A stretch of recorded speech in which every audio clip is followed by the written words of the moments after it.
Alright, this video is more of a video for myself for future reference.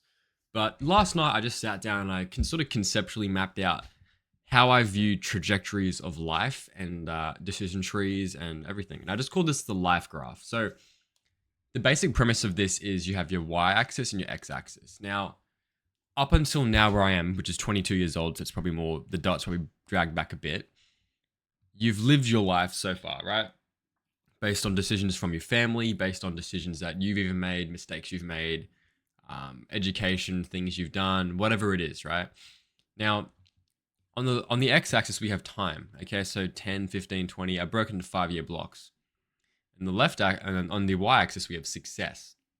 So the different types of life graphs that can occur, I noted, are flat graphs, linear growth, exponential curves, volatile spikes, asymmetric curves.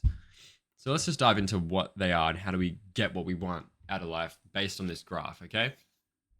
So a flat graph is essentially you live a life and you don't try new opportunities, you don't take risk, you sort of sit at home all day, or you live in the same location, you don't do anything that is like what's the word for it? Risk on, or even just curious, living a curious life, because curiosity will bring you to different situations. So the flat graph doesn't even grow linearly. So basically from the ages of 15 or 20, it sort of plateaus here and it's basically staying in a dead-end job, staying in the same city your whole life, having the same friends, not growing and branching out in this world. Because believe it or not, you can absolutely branch out and create a really cool life for yourself. So now that we know that, we have linear growth. So linear growth is essentially, if we were to plot this out on a graph, you can see this, right? So linear growth would look something like this. Yeah, something. Let me that's a bit of a curved thing. So that's linear growth would look. Whoa, hold on. This thing's crazy. Let me see if I can do this first. Okay, so linear growth would be something like this. And let's try and make this a bit bigger so we can get a good picture. Yeah, so linear growth would look something like this, right? So basically, how you could view it is you I'll make that a bit smaller so it's nice looking. Yeah. Oh, one smaller. So basically, you go through life, you get the internship here. So not there, probably about here. You get promoted here. You get married around this age too. You then buy your first house and you do that. And then before you know it, you're at this point, you're still paying off your house. Maybe here you've paid off your house, and then here, and then down here you retire, and then you just follow the traditional life script. And there's nothing wrong with that. It's just the standard path. So the standard path, I would say, would be a linear growth chart, because most people aren't going to be doing the flat line, which is the flat line basically looks like this, right? So hold on, let me just pull this up. Is this thing gonna move or what? Hold on. So the flat line would be from 20 years old, you sort of flat line, and you're just basically saying you don't take opportunities, you're just stuck, the life of a sedentary human. So yeah, that's not going to be us anyway, so let's not even worry about that. But that is one of them, okay? So linear is the average person. So linear really just looks like this, probably something like that. Now, the people who live extraordinary lives, they don't have linear growth curves. They have exponential curves. Volatile spikes is one thing. That's more of a gambler's sort of lifestyle. So people who risk big but don't factor in the asymmetry of the risk. Then you got asymmetric curve. So the asymmetric curve is a little bit different.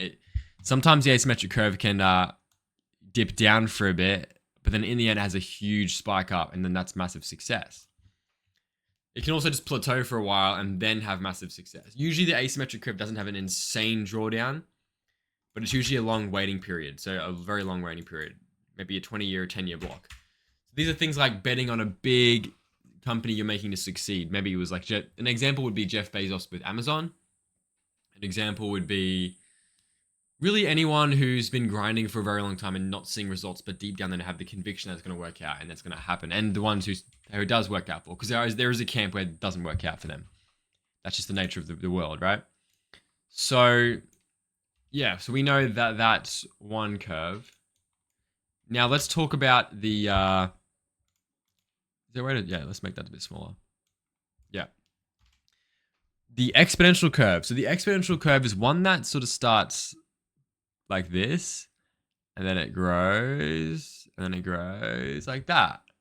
So this curve is the curve we want to go for, because this curve, it's a bit better on your nervous system, which is kind of important to, take care of your nervous system, which is an important skill here, actually. So nervous system is a very important thing, because it's very hard to be coping when you know that you're having this massive downturn and then you're going to go up. So the way to get this curve is to sort of bunny hop onto things that can have exponential returns. So the first biggest factor in that is going to be your environment. So that's this one right over here. Then, so that what that means is moving to a opportunity dense location and utilizing your skill stack, which is this. So your skill stack could be anything, really whatever your skill stack is. And then your distribution. So how do you get visibility? Okay, what platform do you use? How do you do it? Do you talk? Is it word of mouth? Is it Instagram, social media, whatever it is, right? The next thing is, and by the way, I'm talking about exponential curves and how to create them. Starting before everything's perfect, so just getting the ball rolling, which is execution, which is the highest frequency. And then ownership is like another one you can get into. And then obviously health, nervous system regulation, and then your identity that you form. Okay, so those are like the main biggest things to create that exponential curve. The biggest financial one would be picking the right asset class to invest your money in, because keeping your money in cash isn't going to do well for you. So the biggest asset class you can get your money into that is going to reap consistent returns would probably be something like this, something like silver, something like gold, any of those asset classes that you can look at. And then you'd be taking conservative asymmetric risk in whatever you're doing, right? So you're obviously not going to bet 100x on a coin. You'd be partitioning some of your funds into these asset classes and waiting a duration of time, which is this curve here. So this duration of time is where the tangent angle, the gradient of the angle isn't so high. So you can see the gradient here, and the gradient here starts to change drastically. So that's the theory of compounding. So compounding takes time, but you got to be doing the correct actions to get there. So when you're over here, you're in escape velocity. So escape velocity probably comes around somewhere around this point right here. Around that, you can obviously fast track this to a curve that looks like this if depending on what you do. It's all about the decisions you make. So that's the key here, because where I'm at now, there's decisions I can make. I could choose to ruin my life. I could choose to go very average, or I could choose to do exponential things that are going to push me forward and have maybe short-term pain but long-term gain. And that's how you're going to get this curve to look something like this, right? Obviously, it's not going to be a straight line and a very smooth gradient. There's going to be ups and downs and all sorts of stuff. It's almost like a chart, right? But the goal is to do something like this. That's the goal. If you fall short, you could probably do something like that. But you really don't want to be doing that or this, because that's going to be a plateau and that's going to be a decay, which is not good. And that's how you end up at this point with no money, no friendships, no social life, all that sort of stuff, right? Which is not what we're aiming for. So let's keep diving into what has also been talked about. So the optimizing strategy. So the levers you have are compounding skills. So compounding skills fall under the scope of leverage, right? So really anything to do with media, code, capital, and people. So capital is one that takes time, and that's what I'm building up right now. And it's showing it just takes a lot of time, right? But once you get capital, you can make funds more easily. It's a positive feedback loop. It's easy to buy things. It's easy to get new technology, so you can then go buy new iPhones and have better technology to utilize to your advantage and your skills, right? Most people don't utilize what they have. They're not resourceful. People, relationships, and trust over time. So this is a very important one, because over time, these things grow and trust grows and means more opportunities, okay? So showing a consistent character over duration of time, which is this duration. That's why I say it's better to front load your networks and connections when you're this age, because through this age here, you have those networks set up and then they can reap rewards very hard here. It's like planting a seed down here, right? And then down here, the tree starts to sprout, okay? Because if you plant the seed like down in your 30s, then it's probably going to sprout when you're 45. So if you can fast track that, you can really get that exponential curve a lot quicker, opposed to the dragged out one, which is most people who do even hit the exponential curve. Most people don't actually do that. Like I said, they're just in the linear equation for this. So next one is network proximity. So that's why environment's very important, because it puts you in the right networks. People who know things you don't. Because I think the biggest issue you have when you're young is you don't know what you don't know. Now, when you don't know what you don't know, that's actually a bad thing, because it stops you from getting the exponential curve on your life, because maybe you don't know about an asset class, which is, for example, Bitcoin. Maybe you don't know about how to make content. Maybe you don't know about what risks to take. There's a lot of things you don't know that you don't know when you're young, because your scope of awareness hasn't breached out and broken up. But once you reach, like I said, even knowledge, once you reach a certain point, it's really hard to go back. It's like the Matrix. They say, take the pill. Once you take the pill, you can't go back. So it's like your scope of awareness level goes up, and then by virtue of that, you're going to keep learning more, and then it grows on itself. Essentially, like, view it like this: like, there's dots of information, right, that happen, and then the more you go, the more it keeps growing and keeps growing, turns into like a very, like, one of those charts where it's like very sporadic, but then at the end it sort of connects itself up. And if you average it out, your knowledge base increases drastically, and that's really important.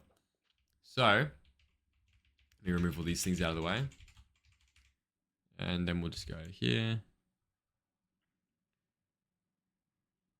Cool. So basically, ownership's your next thing. So ownership, when you're young, you can't really own much, but what you can own is an audience. So an audience would be under the scope of social media, so YouTube, all that sort of stuff. And then, joining agencies, joining companies and doing content for them. You could own miniature systems, like maybe you make something, just build stuff. Maybe you're building, what's an example? Something that you could be building. Really anything, like whatever your industry is. So if it's crypto, maybe you could be building platforms on that, trading platforms, bots, indicators, scripts that follows, things that can track portfolio status, anything that shows that you're proactive in doing the whatever it is, right? This formula isn't saying you can't branch out and try different things. Absolutely you can. It's just about basically expanding your surface area for luck. So if in games, they have like this skill tree, right? So it looks like something like this. They have like the X and Y axis, and then there's going to be like the strength. There's going to be your abilities down here. You're going to have maybe your weaknesses, and then maybe you're going to have like your, what else is another one? Health status here. I don't know, whatever you want to call it. And then basically you have like points in the chart. It's like this. Let me draw this out so we can get a good picture. So where it's like, you sort of map out your strengths, and it forms like this this chart, right? So it shows you, okay, you got strengths in this area that correlate to this bit of health, and this section it goes down. It's like a skill tree sort of thing. This is a very bad looking example, but we can tell that we've got a lot of abilities, a wide array of abilities. We have strength in certain areas. We got health, and we're compromised in this area. Maybe it's our leg strength is low. It's like a, what's the word for it? A matrix or something on health, on opportunity, but just whatever categories you rank, right? Different categories serve different purposes. So what I'm trying to say is you want to increase your luck surface area. So ultimately you want to have a scope that looks like this. But obviously when you're young, it's probably going to look something like this. Jagged, it's rough around the edges. You got this certain skill tree. So that's why it's all about branching this out and keeping growing this until you get out to the outer circle. Anyway, that's that. Now I would say guard your energy, because that's another very important one. So do not hang around people who are going to drain your energy and waste your time and not provide any value. What I mean by value is, I mean like informational value, energy value, frequency value, all that sort of stuff. People who are just constantly negative, it's very hard to change them, and it's probably not going to be likely that that's going to happen. So it's probably just best to not be involved in that. Now, yeah, so, environment, that's a very important one. So moving, trying new things. If it doesn't work out, more. It doesn't hurt either way, because you'll learn more things. And you want to attach to fast moving people who know a lot of knowledge, so you can grow with them and also provide them value. And obviously your scope of value is going to be quite low when you're young, but through learning and osmosis, you might pick up things that they didn't see. And yeah. Now this still a framework. Is it? I don't think it's bulletproof from AI. I think AI is going to change a lot, but it's the best you got now. I think obviously the AI world is going to change things. We're seeing a lot of, we're in the fourth turning phase of the world, so obviously things are going to change big time. But you really only have two options in life. You either fall into the doomer mindset, or you fall into the camp where you just keep giving things a shot and you just keep shooting shots, and maybe something works. Maybe you meet the right person, maybe you get the right asset class, whatever it is, right? Because if you don't know, if you don't try, you'll never know. So your only option is to really just try, and you might as well be positive while doing so, because yeah, I mean, even if you're in a country like Australia, your baseline of living is already quite good anyway. So it's like, it's not even that bad overall, even if AI does happen for the most part, depending on which sort of tier you go in society and classes. Um, yeah, so really, success is about force per unit of time, because time is a limited asset, right? So you want to make the force of each unit of allocated time more strong, because that's what increases this. So the skill stack you get, the network you get of people, which is information too, the capital stack, your reputation, your health, and your optionality in life. Those are the things which increase force per unit of time. If you have optionality, you can move somewhere. If you have health, you can get up and have vitality. If you have reputation, you can open more doors. If you have capital, you can do more things. If you have a better network, you have more opportunity surface area. If you have better skills, you're more useful. If you have more, and then by virtue of that, you sort of compress time. Because if you don't have these things and you're trying to do everything, your time looks like this. If you can do all those things, you compress time looks like this. And by compressing time, you create the curve. It looks something like this, right? Opposed to something like that. So it's about compressing time to get to where you want to be. Everyone has different goals, but I'm pretty sure most people want to have a good social circle. They want to have high esteem. They want to be healthy. They want to have capital, so they have freedom. And they want to actually have, like, they have force per unit of time. I think that's very key. Essentially control of your life, because no one wants to feel like a slave, right? And then, yeah, I would say that's exactly it. I would say another thing is understanding systems, like mapping everything out in a conceptual way so you understand things. That's why I'm doing these videos for myself, and if anyone actually finds them useful. And yeah, that's really basically it. But yeah, it's really, you're trying to get into the exponential curve. You can add the asymmetric curve in there too. Think about it like a diversified portfolio. So you can do a few things that have high asymmetry, but really you're going for the exponential curve through calculated decisions. You don't want to be in the volatile spike curve. That's the curve where it's like, that looks like this basically. So that's the one where you're just taking insane risk, getting blown up, all that sort of stuff, gambling your money every day. Flat curve, not good. Linear curve, very average. If you're like me, you're not going for the average life. So yeah. Anyway, I hope that's very clear. I hope it's very insightful, and I'll see you guys in the next update. For now, have a great day.